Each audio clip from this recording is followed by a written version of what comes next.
Rina selalu percaya setiap benda antik menyimpan cerita. Cerita yang tertidur menunggu siapapun yang berani mendengar. Tapi ia tidak pernah membayangkan cerita itu akan mengejarnya pulang seperti bayangan yang tak bisa dilepaskan. Pasar loak itu bersembunyi di ujung kota, di celah-celah bangunan tua yang tulang punggungnya sudah bengkok. Udara pengap, terasa lembab dan sejuk di tenggorokan, seolah waktu sudah berhenti berdetak sejak lama. Rina melangkah perlahan, matanya menyapu meja-meja kayu yang penuh barang usang. Jam yang tak pernah menunjukkan waktu yang tepat, cermin retak yang mencerminkan bayangan yang salah, dan buku tanpa sampul yang halamannya hancur. Di sudut paling gelap jauh dari cahaya matahari, dia melihatnya. Sebuah boneka pengantin. Gaun putihnya sudah menguning layaknya kertas tua, tetapi boneka tersebut terlihat masih rapi. Kain rendah yang tipis menutupi tubuh porselen yang dingin seperti es. Wajahnya terlalu realistis. Bulu matanya halus seperti bulu burung. Bibirnya pucat seperti bunga mawar mati. Dan matanya seperti dua butir kaca yang terasa seperti sedang memborong setiap gerakan nafas yang dikeluarkan oleh Rina. Rina meraihnya saat jemarinya menyentuh kain gaun. Dadanya terasa sesak, seolah ada tangan tak terlihat yang mencengkeramnya dari dalam. Seakan-akan napasnya terhenti sejenak. Boneka itu tidak pernah benar-benar dilepas oleh pemiliknya. Suara itu keluar dari kegelapan, membuat Rina terkejut. Pria tua yang menjualnya berdiri di belakang. Matanya sayu tapi penuh dengan sesuatu yang tak bisa diartikan. Tidak menakut-nakuti, tapi penuh dengan peringatan. Banyak yang membeli, ucapnya dengan suara yang pelan seperti bisikan angin. Tak satu pun bertahan lama. Semua pergi sebelum matahari terbit kedua. Rina tersenyum tipis. Cerita hantu di pasar loak ia sudah dengar terlalu banyak. Tanpa ragu, ia membayar dan mengambil boneka itu. Ia tidak menoleh ke belakang, jadi ia tidak melihat tatapan pria tua itu yang tiba-tiba lega, seolah seseorang yang akhirnya melepaskan beban yang telah memikulnya selama puluhan tahun. Rina meletakkan boneka di ruang tamu, menghadap jendela agar bisa melihat matahari terbit. Malam pertama telah berlalu.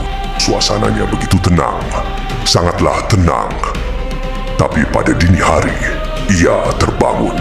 Rumahnya sunyi, terlalu sunyi. Tidak ada suara katak, tidak ada bunyi angin, hingga suara nafasnya pun tidak terdengar. Udara menjadi dingin seketika, merembes ke dalam selimut.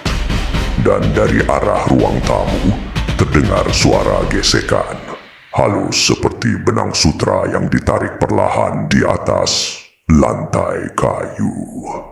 Dengan tangan yang gemetar, Rina menyalakan lampu. Boneka itu tidak lagi menghadap jendela. Ia kini menghadap langsung ke arah kamar tidur Rina. Mata kacanya itu menatap terus-menerus ke arah Rina, seolah menunggu ia keluar dari kasur. Sejak malam itu, keanehan mulai berganda.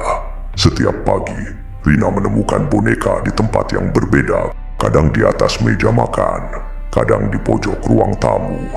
Tak pernah jauh, tapi cukup untuk membuatnya yakin ia tidak lupa menaruhnya kemarin malam.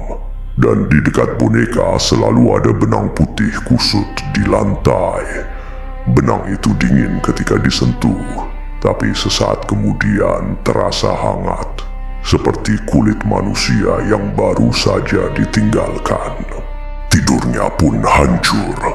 Dalam mimpi, ia selalu melihat seorang anak kecil berdiri di tengah rumah yang terbakar. Api menjilat dinding. Asap memenuhi udara sampai sulit bernapas. Anak itu menangis pelan putus asa, memanggil nama seseorang yang tak pernah datang. Nama itu terucap berulang kali, tapi selalu kabur, seperti tertutup oleh asap. Rina mulai mencari tahu.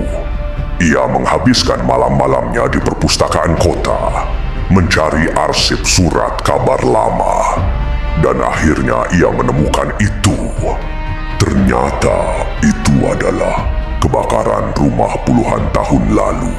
Seorang anak perempuan berusia 7 tahun ditemukan tewas, tubuhnya sebagian hangus.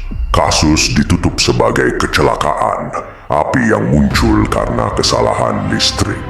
Namanya Clara. Malam ketika Rina selesai membaca arsip itu, rumahnya terasa seperti tempat asing. Lampu mulai berkedip-kedip, menyala redup lalu terang lagi dengan cepat.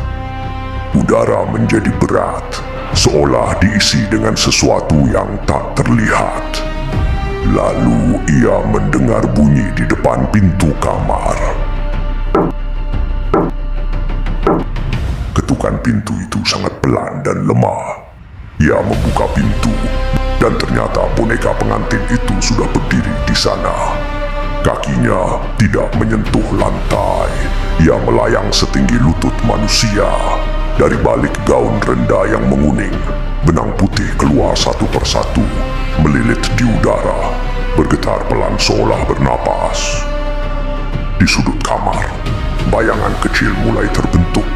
Seorang anak perempuan muncul dari kegelapan.